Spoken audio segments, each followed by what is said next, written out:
আন্দোলনের নাম নিয়ে তারা কি করছে? তারা সন্ত্রাস চালাচ্ছে দেশের উপর। বিশ্বের অন্য কোন দেশে যদি রাজনৈতিক দল এরকম রাস্তায় জ্বালাও পোড়াও করে নিরীহ মানুষের উপর, তাদেরকে কিন্তু জঙ্গি হিসাবে ডিক্লেয়ার করে ব্যান করে দেওয়া। কি স্বাধীন, এই কি স্বাধীন, কি দেখছি আমরা?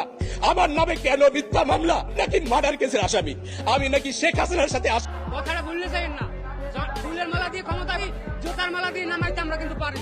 এমন কোন কাজ, কোন দেশ বিরোধী ষড়যন্ত্র করবেন না যাতে আপনাদের গলায় অবগত আছেন যে ঢাকা বিশ্ববিদ্যালয়ে কিছু রাজাকার বের হয়েছে, যারা নিজেদেরকে সগর্বে এই স্বাধীনের মাটিতে রাজাকার বলে নিজেদের সম্বোধন করছে।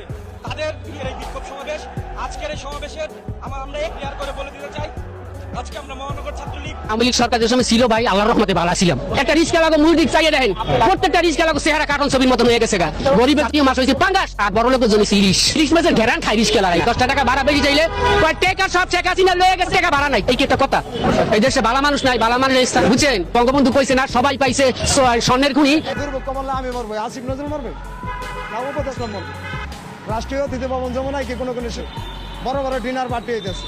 আমি একটা রিক্সা সমন্বয়ক শব্দটা এখন রীতিমতো বিষাক্ত।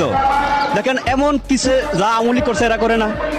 আওয়ামী লীগ সরকার কইরা টেররিস্ট হয়েছে, মাফিয়া হয়েছে, বা সন্ত্রাসী বা স্বৈরাচার হয়েছে, কিছু এই সমন্বয়করা এখন করে। ওরা মনে